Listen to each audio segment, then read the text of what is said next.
عارب کب سے مال میں گھوم رہا تھا لیکن اسے کچھ سمجھ نہیں آ رہا تھا کہ کیسا ڈریس لے۔ ایک تو گھر میں کوئی لیڈی نہیں تھی جس کی ڈریسنگ کا اسے اندازہ ہوتا، اور نہ ہی اس نے کبھی شاپنگ کی تھی۔ لیڈیز گرل فرینڈ اس کی تھی نہیں جس کی شاپنگ کا اسے تجربہ ہوتا۔ وہ کب سے ایک دکان سے نکل کر دوسری دکان میں داخل ہو رہا تھا کہ ایک سفید فراق پر اس کی نظر پڑی جو اسے نکاح کے لیے مناسب لگی۔ اس دکان کے اندر داخل ہوا۔ جی سر، کیسے آپ کی ہیلپ کر سکتا ہوں؟ سیلز مین نے اسے پہچان کر خوشامدید لہجے میں کہا۔ وہ سامنے والا فراق چاہیے۔ اس نے ڈمی کی طرف اشارہ کیا۔ Okay sir, just wait a minute. Salesman نے وہ فراق پیک کر کے اسے تھما دی۔ وہ پیمنٹ کر کے مال سے باہر نکل رہا تھا کہ اسے ابتسام صاحب کی کال موصول ہوئی۔ جی ڈیڈ کے بچے، تم نے جھوٹ بولا کہ عرش مان گئی ہے۔ وہ کمرے میں پریشانی سے ٹہلتے برہم ہوئے۔ انہیں جب سے اندازہ ہوا تھا کہ عرش کو تو اس نکاح کا پتہ ہی نہیں ہے، تب سے وہ پریشان تھے۔ اس نے اپنی پیشانی مستی، سوری ڈیڈ، لیکن وہ تو کبھی نہ مانتی، ہمیں اس سے زبردستی ہی کرنی پڑے گی۔ اگر اس نے مولوی صاحب کے سامنے، مہمانوں کے سامنے انکار کر دیا تو جانتے ہو کیا عزت رہ جائے گی تب ہماری۔ تمہیں یوں نہیں کرنا چاہیے تھا۔ اگر نہیں تھے راضی وہ، تو اسے کچھ وقت دے کر بھی راضی کیا جا سکتا تھا، اور وہ اسی بار برہم ہوئے۔ ڈیڈ آپ بے فکر رہیے، نہیں کرے گی وہ انکار۔ اس نے انہیں تسلی دی۔ دیکھ لینا، اگر ہماری عزت کی دھجیاں اڑی تو میں تمہیں شوٹ کر دوں گا عرب، انہوں نے وارن کیا۔ اس کی نوبت نہیں آگی ڈیڈ۔ کہاں ہو اس وقت؟ لے لیا اس کا ڈریس؟ جی لے لیا۔ اس نے بیگ کی طرف دیکھا۔ اس کی ضرورت کی ساری چیزیں لے کر آنا، انہوں نے ڈکے چھپے الفاظ میں اسے کہا۔ ظاہر گارڈ میں کوئی عورت تو تھی نہیں، تو انہیں ہی یہ کہنا پڑا تھا۔ اس نے ان کی بات کو سمجھ کر ہنکارا بھرا۔ عرب اور حارب تو ایک دوسرے سے فری تھے۔ وہ بعض دفعہ تو عرب اس سے ایسی باتیں کہہ جاتا تھا کہ عرب لڑکا ہو کر شرمندہ ہو جایا کرتا تھا، جبکہ وہ ڈیٹو کی طرح ہنس دیا کرتا تھا۔ حارب تو باپ کے سامنے بھی شرم کو پاس سے گزرنے نہیں دیتا تھا، لیکن عرب چاہ کر بھی اس جتنا بے شرم نہیں ہو سکتا تھا۔ اب یہ کیا مصیبت ہے؟ مجھے بلا کیا پتہ کہ کیا کس سائز میں لینا ہے؟ وہ تپا اسفا سے پوچھتا۔ نہیں، کتنا عجیب لگے گا، کیا سوچے گی وہ؟ اس نے اپنی سوچ کی نفی کی۔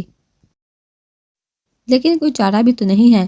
کیسا ہوا پیپر؟ وہ لوگ ابھی پیپر ہال سے باہر نکلی تھی۔ الحمدللہ اچھا ہوا۔ تمہارا کیسا ہوا؟ اسفا نے کوسچن پیپر بیگ میں ڈالتے اسی سے پوچھا۔ میرا بھی اچھا ہو گیا۔ گڈ۔ اب ہاسٹل چلتے ہیں، نیکسٹ پیپر کی تیاری بھی کرنی ہے۔ ریسٹ کر کے یار تھوڑی دیر رک جاتے ہیں، کچھ کھا لیتے ہیں کینٹین، اور اگلے پیپر میں 2 دن ہے، آسانی سے تیاری ہو جائے گی۔ نہیں، مجھے کچھ نہیں کھانا۔ تم نے کھانا ہے تو کھا لو، میں ویٹ کر لیتی ہوں۔ نہیں، رہنے دو، میں بھی تمہارے ساتھ ہی چلتی ہوں، سویرا نے منہ بسوڑتے کہا۔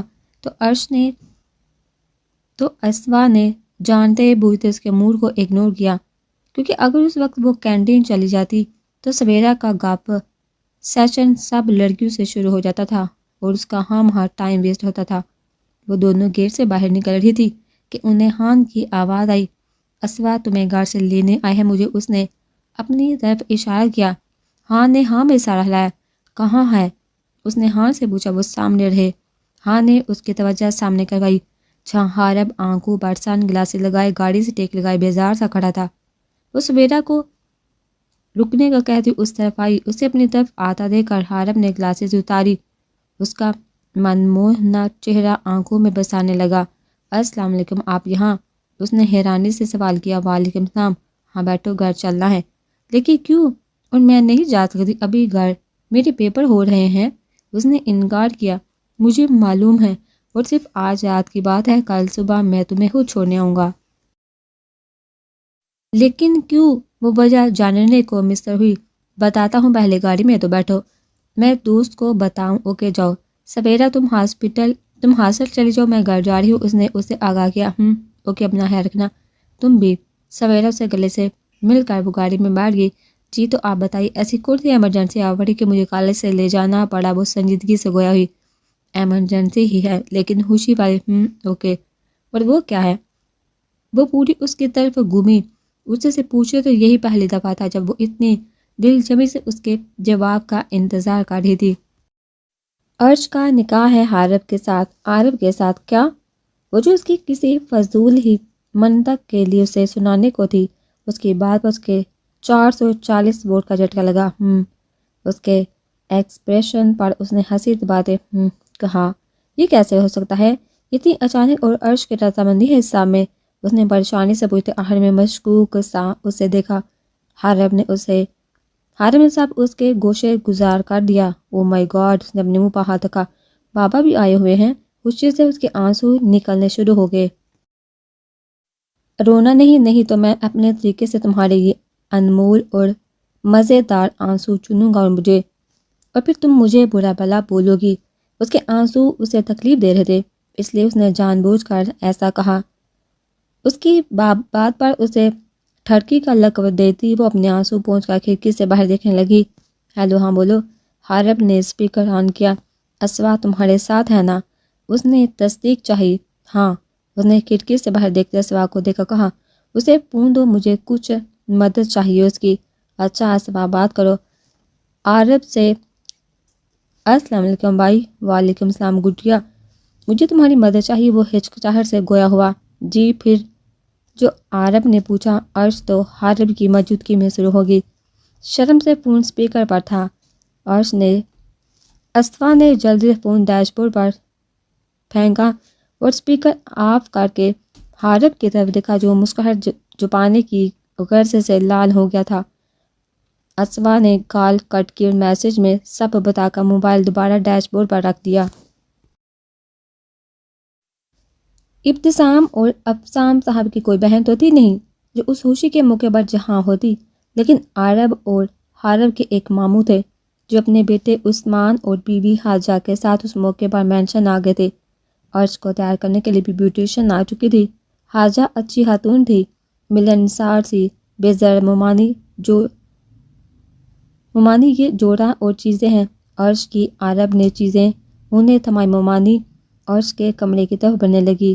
رکیے ممانی، میں ایک دفعہ عرش سے پہلے بات کر لوں، اس نے مسکرا کر کہا۔ ممانی نے مانی ہیزی سے اسے دیکھا اور مسکرا کر دوسری طرف چلے گی۔ اب دلہے میاں سے بابی کے تیار ہونے تک کا صبر نہیں ہو رہا جو ملنے ان کے کمرے میں پدار رہے ہیں۔ عثمان کی شوہ آواز پر اس نے پلٹ کر اسے گھورا۔ ارے شرما مت جانی، بتا دے کہ تجھ پہ بابی کا رنگ چڑھ گیا ہے اور تو انہیں دیکھے بغیر نہیں رہ سکتا۔ قسم سے میں کسی کو نہیں بتاؤں گا۔ اس نے گلے پر ہاتھ رکھ کر کہا، بکواس بند کر اپنی۔ ہاں بھئی، اب ہماری باتیں، ہمارا چھیڑنا بکواس ہو گیا۔ اب تو باتیں وہ ہوں گی جو تم بابی سے کیا کرو گے۔ پہلے اس نے صدمے جبکہ دوسری بات اس نے چھیڑنے کے لیے کی، مجھ سے پٹے گا تو اگر اب بھی بکواس بند نہ کی اور اپنی شکل گم نہ کی یہاں سے۔ تو اس نے اسے وارن کیا، نہ یار ایسا ظلم مت کرنا، ابھی تو میری بیگم بھی مجھے نہیں ملی، ابھی تو مجھے کتنی گرل فرینڈز بنانی ہے، ان کے ساتھ سیر کرنی ہے اور پھر چننے مننے بھی تو پیدا کرنے ہیں۔ ابھی میں نے اس نے مسنی سی صورت بنائی۔ مینا، عارف نے اسے خطاب دیا اور اس کی انسنی کرتا عرش کے کمرے کی طرف بڑھ گیا۔ عثمان تو اپنے اگنور کیے جانے پر اتنا سمو بنا کر رہ گیا۔ کیا ہوا تجھے؟ یہ بندروں کی طرح شکل کیوں بنائی ہوئی ہے؟ مانا کہ تیرا تعلق بندروں کے خاندان سے ہے، لیکن اس کا مطلب یہ تو نہیں تو اب سب اپنی شکل دکھا کر انٹرٹین کرے۔ عارف نے اندر داخل ہوتے اس کی مسکینی سے شکل پر چوٹ کی لا حول ولا قوت۔ عثمان نے جلدی سے پڑھا، السلام علیکم۔ ابھی عارف کچھ کہتا کہ اسوا نے عثمان کو سلام کیا، وعلیکم السلام پیاری۔ ارے بہنا، اس طرف مت جاؤ، اس طرف تمہارا کزن پلس ہونے والا ٹھڑکی بہنوئی تمہاری بہن سے ملنے گیا ہے، تو تم ان دونوں کو ڈسٹرب مت کرو بھائی۔ شادی سے پہلے ہی یہ پیار بڑی باتوں کا مزہ ہوتا ہے، بعد میں تو کتوں کی طرح جھگڑا ہی ہوتا ہے۔ اسے اوپر کی جانب جاتے دیکھا، اسے روکا اور پھر اپنی بات پا خود ہی کہہ لگایا۔ اسوا جو اس نمونے کی باتوں کو حیرت سے سنتی اپنی ہنسی روکنے کی کوشش کر رہی تھی، عارف کی سرد آواز پر ٹھٹک کر اپنے کمرے کی طرف چلی گئی۔ کیا یار، کیوں بیچ دیا بیچاری کو؟ تم دونوں تو ہو ہی سڑے، ایک وہی اچھی لگی تھی، تم نے اسے بھی بگا دیا۔ زبان سنبھال کر بات کر، عثمان بابی ہے تیری، مجھے بالکل نہیں پسند کہ میرے علاوہ کوئی اسے دیکھے بات کر یا پھر کسی کی بات پر وہ ہنسے، اسے مجھ تک محدود ہے، اس نے سرد آواز میں کہا۔ اس کے اندر سے جنونی حالت بری طرح جلس ہو رہا تھا۔ کام ڈاؤن برو، میں تو عام کہہ رہا تھا، سوری مجھے نہیں پتا تھا کہ یہ بھی اپنی بابی ہے، اب پتہ چل گیا تو میرے لیے قابل احترام ہے، ہونی بھی چاہیے۔ اور تم کیا کرے باتیں بگاڑ رہے ہو؟ تمہیں یہاں باتیں بگاڑنے اور ٹھونسنے کے لیے نہیں بلایا، کام کر۔ کوئی خارب نے روب جاڑا۔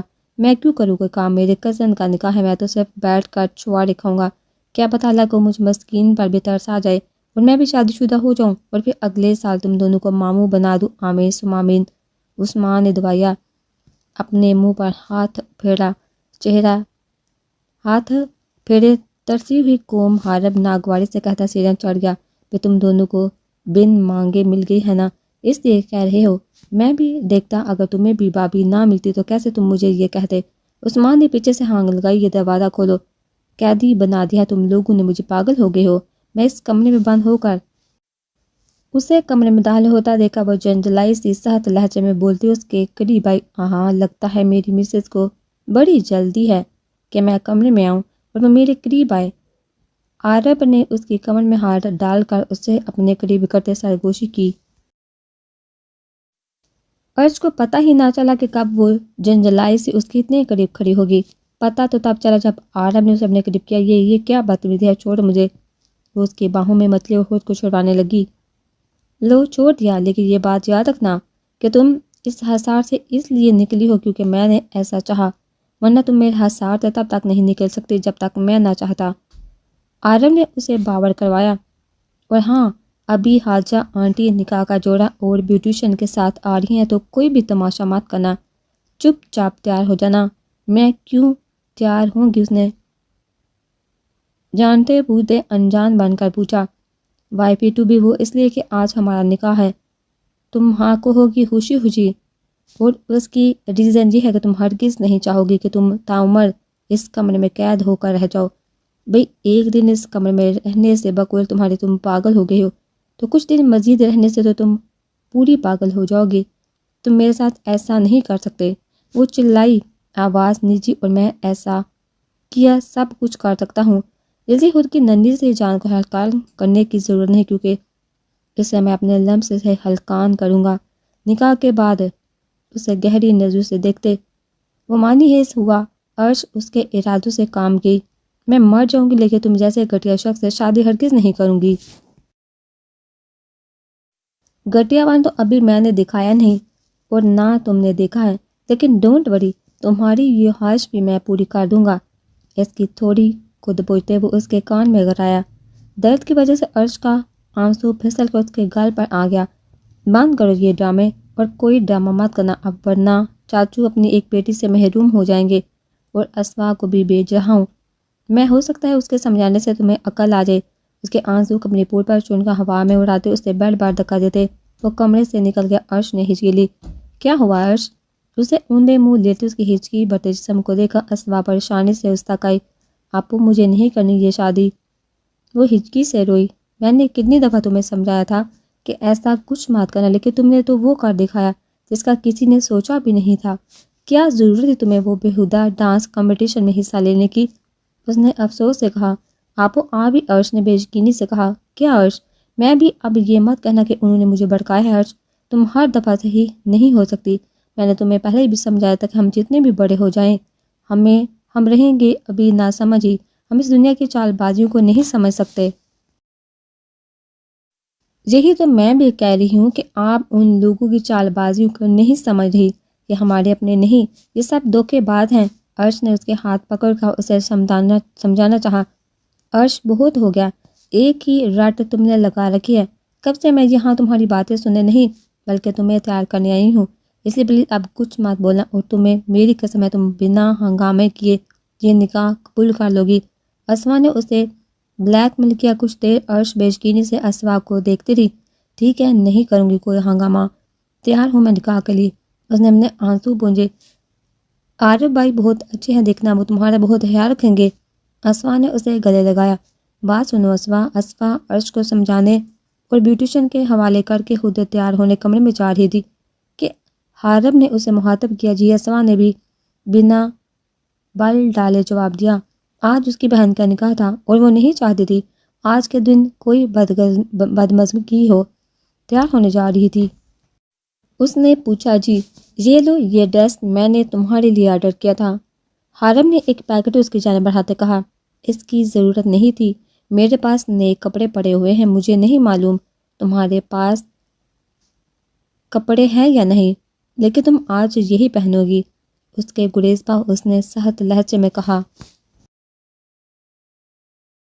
اور میں کیوں پہنوں گی؟ وہ بھی اس کی آنکھوں میں آنکھیں ڈال کر بولی کیونکہ میں تمہیں ان کپڑوں میں دیکھنا چاہتا ہوں کہ تم یہ کپڑے پہن کر مجھے دکھاؤ۔ اس نے بھی پرسکون سا جواب دیا۔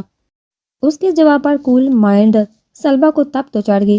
سوری لیکن میں نے ٹھیکہ نہیں لے رکھا آپ کو دکھانے کا اور نہ ہی شوق پورے کرنے کا، اور میں کوئی شو پیس ہوں جو آپ کو کپڑے پہن کر دکھاؤں یا پھر میں ماڈل ہوں؟ وہ تند لہجے میں بولی۔